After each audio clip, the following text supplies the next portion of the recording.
the Urban Assembly New York Harbor School, which started 13 years ago on the 4th floor of Bushwick High School.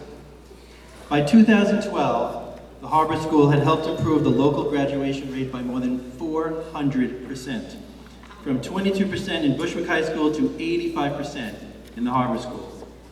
From 2012 to 2015, he was our school's network leader, responsible for supporting principals, teachers, and schools throughout 5 boroughs, including 15 high schools, 4 middle schools, and 11 transfer high schools. He currently works with Renewal High Schools, working to turn around struggling schools. A graduate of Yale University, the University of Texas, and the City University of New York Hunter College, Nate Dudley is a community builder and motivator, and always seeks to highlight the best in students and staff. Let's welcome our keynote speaker, Mr. Nate Dudley.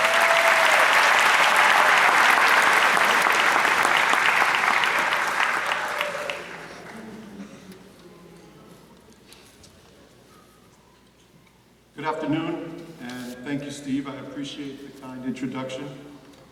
First, I'd like to thank Principal Lakeisha Gordon, administrators, and all the teachers. Oh, your principal gets a shout out. Let's give her a shout out. That's a good thing. All the teachers here up front, all the staff, and your whole school community for inviting me here today. It's truly an honor to be speaking to you. I say that it's an honor to be speaking to you because for several years I was the network leader for this school. At the network, I would work with the principal, teachers, and sometimes go to classes and also talk to students. I still get strong feelings thinking about some of the interactions that I've had with some of the students here. Your life stories of where you came from, where you grew up, the changes in your lives, and what this school has meant to you were powerful. They were the embodiment of what education should be about, creating the opportunities to make dreams come true. And tonight is just the first of many dreams coming true. Looking around this room, you graduates are the embodiment of the modern American dream. And I am very proud to be here sharing this moment with you. Now, before I get ahead of myself and talking about reimagining the American dream, a big thank you is in order. Graduates, I want you to look around this big auditorium, find your parents and loved ones. I want you to make eye contact with them and say thank you out loud. Go ahead.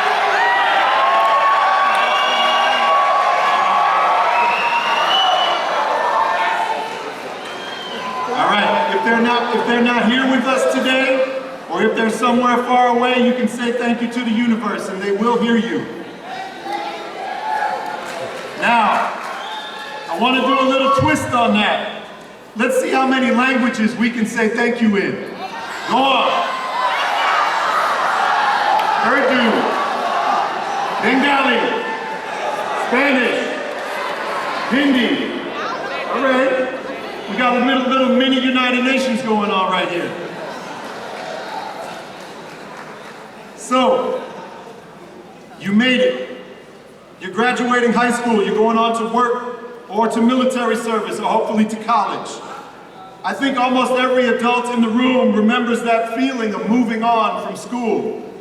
I graduated high school 38, 38, count them, years ago. But I still remember that feeling of graduating with my class, that feeling that you have today of fulfilling a dream. But at the same time, it's a feeling that has a little bit of trepidation, a little bit of fear about what's coming next. So tonight, I want to dream with you a little bit. Talk about your role in making that dream happen, and 3 values that I think will serve you well in college and beyond, and how some of you are already living those values. My topic is the American dream. What a loaded term. Does it really exist anymore? Did it ever? Is it a myth? And who's that dream for in our country? Many of you are immigrants or children of immigrants who came to this country in search of your own dreams. And make no mistake, your parents came dreaming about you. And part of that dream was this moment right now. Remember, in New York City, it's a city of 3 million. 3 million of our 8 million people were not born in the United States. We have always been, and we are, a city of immigrants. In 800,000, 10% of New York City are Muslim. We are a city that is still today the embodiment of dreams of immigrants who have been coming here for more than 400 years. There have been many historical primary sources. You know that term now, right? You've had good history teachers? Primary sources, you know that? Okay. There's a lot of primary sources that we could look at to try to find the source of this so-called American dream. But I would start with Alexander Hamilton's fiercest rival, a certain Mr. Thomas Jefferson, who wrote these very famous words. We hold these truths to be self-evident, that all men are created equal, that they are endowed by their Creator with certain unalienable rights, that among these are life, liberty, and the pursuit of happiness. I won't comment here on the ironic contradiction that these famous words declaring freedom were written by a slave owner, but I will note that the history of the United States, our country, has been a continuous struggle, yes, a struggle, and it's been hard, to make these words actually true for all of our people. And our country has not always made these so-called unalienable rights available for all of our people. When these words were written, only white male property owners could vote. We have come a long way since then by struggling towards liberty for all. That's why our history is a constant struggle to make these words a reality. Reaching the American dream, and it is still a work in progress, for me, is about all of our people, independent of race, creed, or religion, having the opportunity to live safely, to worship God, or not, as they see fit, express themselves without fear, and trying to find happiness. For some, this search for happiness means looking just for material happiness. You know, just the right clothes, just that perfect car. Oh my God, I just got the right iPhone 6. But living safely and happiness go way beyond material possessions. Building and owning a home is part of this American dream. Americans have always dreamed of having a place to raise a family, to raise their kids, to live to their potential as you are today, to find their own happiness. And we, in our homes of many different kinds of families, build communities, then neighborhoods, and yes, then cities.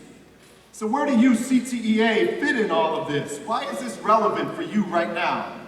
Well, some people in our country right now seem to feel that the American dream should still really be only reserved for some of our people, not all of us. It's like they're threatened by the 21st century America and what it looks like. And they want to roll back our laws and societal norms to a time that was much more restrictive. And in some cases, where only white people had access to the American dream. But I'm here tonight to tell you something else. This is your American dream as much as it is anyone else's. And the rest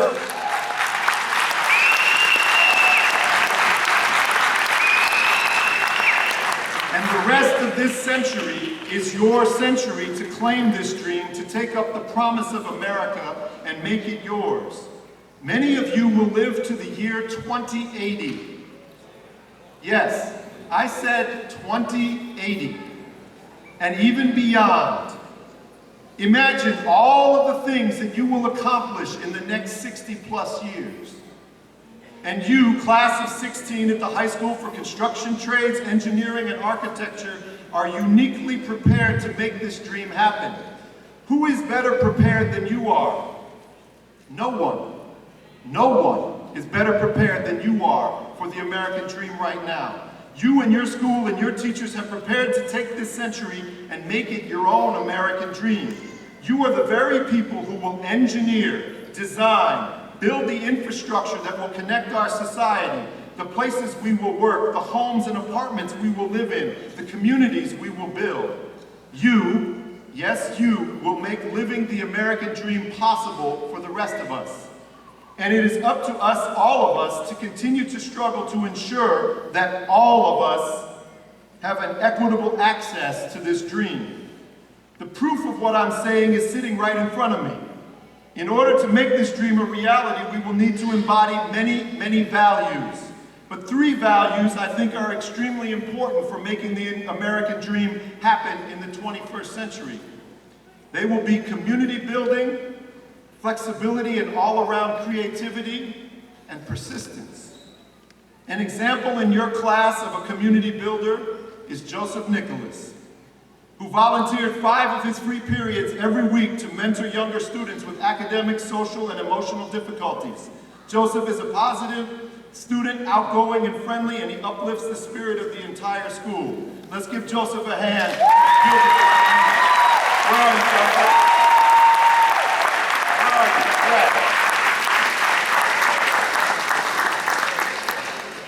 In terms of all-around flexibility, creativity, and achievement, I would like to recognize Martin Vargas. Where are you, Martin?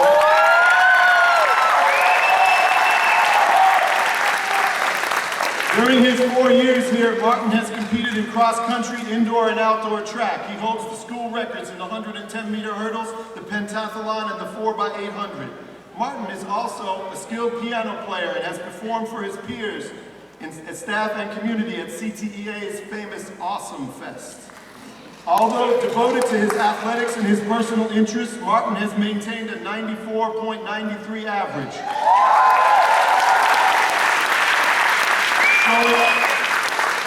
Showing that ability to excel academically and in all other areas. This type of flexibility and creativity will make the American dream possible. For demonstrating the value of persistence and overcoming obstacles, there are many people that I could mention here. But one unsung young man deserves mention, Alfiyad Yaqub.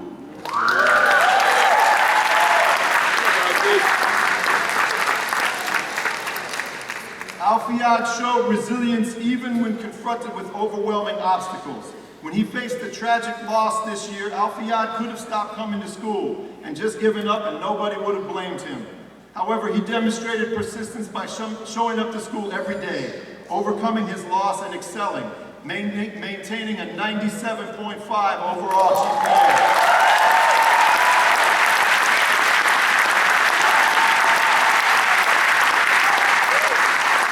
His academic success, community service, and leadership skills made him a prime candidate for the National Honor Society, where Alfiyad was elected by his peers to be the vice president. He never gave up, and he showed his persistence, and persistence makes the dreams come true.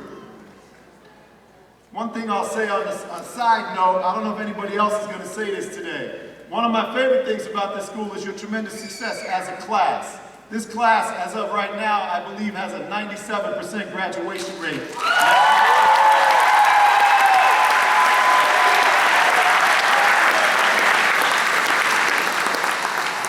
So you see, class of 2016, you already have the stuff to make the American dream your reality. This country needs you to be its next architects, its next engineers and builders.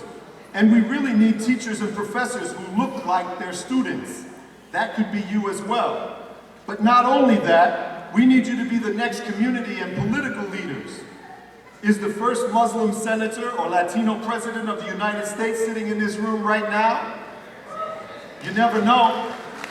I bet you President Obama didn't know he'd be president when he graduated back in '79. My challenge to you tonight is to take what you have learned here at CTEA from your school and from each other and live your American dream. It is your dream as much as anyone else's. We need you to write the next chapter of this country's collective history and this never-ending pursuit of happiness. Congratulations, class of 2016. Now go live your American dream. Thank you.